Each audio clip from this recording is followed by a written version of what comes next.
All right, we're at chapter 11 in the wrong 10 seconds. Charlie and Lydia have kept the dog incident secret, and since the dog's been returned, it seems no harm is done. But they're still wrestling with the same problems that started everything, and here's Phoebe to complicate things with her latest photo of Lydia's affair with Paul Harrow. Chapter 11, Phoebe, Sunday evening and Monday morning. What are you printing? Phoebe lurched forward to block the printer's output tray as Owen tried to look. None of your business. Only it's my bloody printer, innit? That wasn't Phoebe's fault. Their parents hadn't wanted to buy a printer, calling Owen a boffin when he asked for one. He wasn't a boffin, not a bit. He just had bad handwriting. He'd used sport award money to buy a 30-quid one from Curry's. Phoebe snatched the photo off the printer tray. It's just a picture, not even a nice one. She paused before turning away. If you want, I can show you some better photos. He shrugged, spiking his hair in the mirror. No worries, I'm not really fussed. Off to the pub in a tick. Back in her room, Phoebe stared out her window. Not much to see. A freshly cleaned Vesper, an old Peugeot with a dent in its door, and another house's wall. Sometimes a stout tabby cat napped on the Vesper seat. Today they'd gone to dinner with Nan in the pub garden. That was Mum's mum. Dad's parents retired to Spain, which was why Dad ran the garage now. Nan and Mum only argued twice at Weatherspoons, which wasn't bad for them. Once because Mum said Nan's top looked like something off Dot in EastEnders, and again because Nan claimed her late husband had been rubbish at roasting potatoes, but Mum insisted Grandad had done just fine. Dinner with Nan was nice because no one paid any attention to Phoebe, or even to Kaylee and Owen. No competition, they were all equally uninteresting in Nan's eyes. On top of that, the dinner had kept Phoebe distracted. Time passed slowly these days, since she didn't dare spend it on Facebook or Snapchat like everyone else did. And now she had to wait till dark to complete her mission. Phoebe placed the incriminating photo down on her desk. She fidgeted her hands in her hoodie sleeves, the cuff seams rough against her wrists, her stomach flip-flopping. Not that Mr. Harrow's kiss with his girlfriend disgusted her. She tried kissing herself. In junior school, one of the popular boys kissed her because someone dared him to. It had been dry, sort of twisting. You'd think he'd know how to do it better. She told him to stick with his non-ginger girlfriends, and he said he hoped he didn't catch a disease from her. In year 7, she experimented with Harry, a moon-faced boy from the estate. He didn't smell great because his dad couldn't afford antiperspirant, but his dad had loads of girlfriends, so Harry knew quite a lot. They would meet under a tarpaulin carport between two of the houses, in the rain when no one was about. Within a year, Harry developed a cannabis habit and grew out of his moon face. They never talked anymore, but at least he was too stoned to bother texting threats. Phoebe's plan for the photo scared her. Maybe she should keep it secret instead, like the video of the Fairfords man. No, she had to take Shiana down, and whatever happened to everyone else involved, they should have seen it coming. That's right. Fury rode the waves of chaos in Phoebe's stomach, stoking her courage up again. People were bullying and letting dogs loose and having affairs and all sorts, but nothing happened to them. They all had a go at Phoebe instead, because she didn't like noise and had ginger hair and wanted to be by herself doing art. Seriously, who was at fault here? Phoebe willed darkness to fall, drawing it in slowly, millimetre by millimetre, shading the entire back of the A4 paper she'd printed the photo on, like a curtain falling. Finally the sun set. Hidden in her hoodie, Phoebe crossed the council estate. A woman in a leopard print onesie and harsh ponytail smoked while a guy felt her up. The woman had a pale, scabby face and bloodshot eyes. Phoebe didn't look that bad compared to her. Maybe she'd get a boyfriend one day after all. If she even wanted one. A boyfriend would just be someone else to get fed up with her strange questions. That morning she'd asked her parents why men sometimes prefer bigger women when they have super skinny ones at home. Mum had put her phone down and buried her head in her hands, exhausted. Dad looked away from the telly to ask, "Can't you fill your head with something useful instead of this shit?" On the newer housing development, where Shiana lived, Phoebe smelled barbecue. Some gardens sparkled with fairy lights.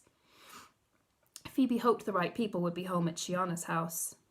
There it was, along this close. TV light shone purple through Shiana's curtains, upstairs. The front room curtains were closed too, the windows open a crack. Phoebe heard Mrs. Harrow. She would chat, laugh, then go quiet, so she must be on the phone. On the other side of the house, Phoebe saw a light in the kitchen, and Shiana's dad, his back sloped over some washing up. Perfect. Phoebe stuffed the photo into the letterbox and scarpered. At home, she opened a bag of Doritos and sat next to Mum on the settee. The cool ranch flavour prickled Phoebe's tongue and let the feeling of bravery linger. "Been walking the streets at night again, love?" Dad asked. Phoebe nodded. She leaned close to Mum, watching gems float along in her phone game. Tomorrow, she would venture back into Facebook, maybe even turn on her phone and let texts through. First, the anger high had to settle so she could go to sleep. "I was on a mission of revenge," Phoebe explained. "Christ," muttered Mum. "Wouldn't want to be on the receiving end of that." Since they seemed in a better mood than this morning, Phoebe asked, "Why do people wear animal prints like leopard dots? Does it mean men secretly want to do it with animals?" Mum shook herself out from under Phoebe's embrace. "No, just no." "What? It was only a question." "It's all right," Dad spoke over Mum. "Fee, it's just one of them things no one talks about, got it? Blokes don't think about why something's attractive, they just react. It's probably more the cut of the clothes than the pattern on it, to be honest." "So if it's the cut of the clothes, don't men like seeing skinny, fit girls and not—" "For God's sake!" Dad gave his empty crisp packet a vicious scrunch. "I'm trying to be nice here, love, but you're real hard to put up with. I already told you no one talks about it." Phoebe crossed her arms and curled into the opposite end of the couch. Her parents were pretty good at killing her highs. "Don't strop," Mum snapped. "You're lucky we tell you when to shut up. If you natter like this with other people, it's no wonder you don't have friends." But she didn't need friends. She'd have vanquished enemies. Shiana's parents would split up. Shiana and her mum might be packing their things this very moment. Then they dragged suitcases with trendy halter tops and tight jeans sprouting from the seams as they trudged past all the nice houses, barbecues and fairy lights, utterly rejected and searching for a place to stay. Phoebe laid awake picturing it in her box-room bed. Yes, there's Shiana's head whipping round, and instead of her usual eagerness to catch people's attention, her face is etched with fear, like Nicky's was outside Fairford's. Shiana probably had that stupid dog with her now, too. And Phoebe thought about Mr. Harrow and his brunette. It wasn't that the woman was fat, but she had a roundness to her arms and her hips from what Phoebe had glimpsed, not like Mrs. Harrow's slim, hard muscles. Half the time Phoebe had been at her house, Mrs. Harrow was lifting weights or doing squats in yoga trousers and a bikini top. But that wasn't enough, not for her husband anyway. Tomorrow, Phoebe's life would turn around. Shiana would show up here, her golden hair lank, too ashamed to be seen by anyone else. "There's nowhere I can go. Can I come in?" And Phoebe would roll her eyes and say she supposed Shiana could come in, but better stay in the box room, Shiana, because everyone here hates you. Twice, Phoebe woke in the night, but it was too early. Then she woke to Vespers revving outside her window and Kaylee debating on her phone whether it was necessary to redo her nails yet. Phoebe's watch said 10:30. She jumped out of bed, the duvet cascading after her. She seized the phone from her desk and turned it on. It shuddered and trilled while she rubbed sleep from her eyes. Phoebe glanced at the display and rubbed her eyes again. 11 texts and 26 Facebook notifications? What were the odds they would all be apologies? She nibbled the fingernails of her free hand and let the phone's screen dim. Which first? Facebook. She'd see what they were posting to her wall. The first picture wasn't so bad. A dog, sprawling on its back, lazily waving its privates. A floppy-haired boy from history class posted it. He'd had a detention for drawing Hitler mustaches on every figure in the textbook. "Reckon you like this," he'd written, with 4 tearfully laughing emojis. Random. Was it meant for the real Phoebe, or the one who posed for pathetic photos and got drugged on their comments? Maybe the fake Phoebe did something the real one couldn't remember. Then there was a picture of a gloomy-looking hound licking his balls. "Ginge, you want to get a lickin'," wrote a boy from the rugby team. What the hell? Phoebe scanned the notifications list. Toward the bottom, she found an alert that Shiana had tagged her in a status. "My poor Nikki, scarred for life. Ginge Phoebe Taylor stole her so she could pedo her." How do you pedo a dog? Phoebe sank back onto her bed. This was not a question she could ask Mum and Dad, especially after last night. A lot of people commented on that status. One of Noah Hedrick's lads offered a description of what Phoebe must have done to Nikki, and Noah himself offered detailed information of what they ought to do to Phoebe in return. Phoebe went to gulp, but her mouth was too dry. "Rape and kill all gingers," posted a boy with a diamond earring who spent his lunchtimes vaping in the back corner of the schoolyard. "Why would you want to rape her?" replied a girl who changed her hair every week. They were definitely talking about the real Phoebe. She had no place to hide. Phoebe didn't read the texts. None of them were from Shiana, who had posted her hideous status 10 minutes before 11 o'clock last night. So she wasn't lost and homeless. Phoebe's phone buzzed again. More Facebook comments. The entire school was against her. She needed someone on her side.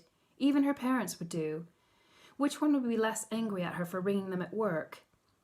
Dad was usually more patient than Mum, but he owned his own garage now, so his work was more important. Phoebe rang her mum.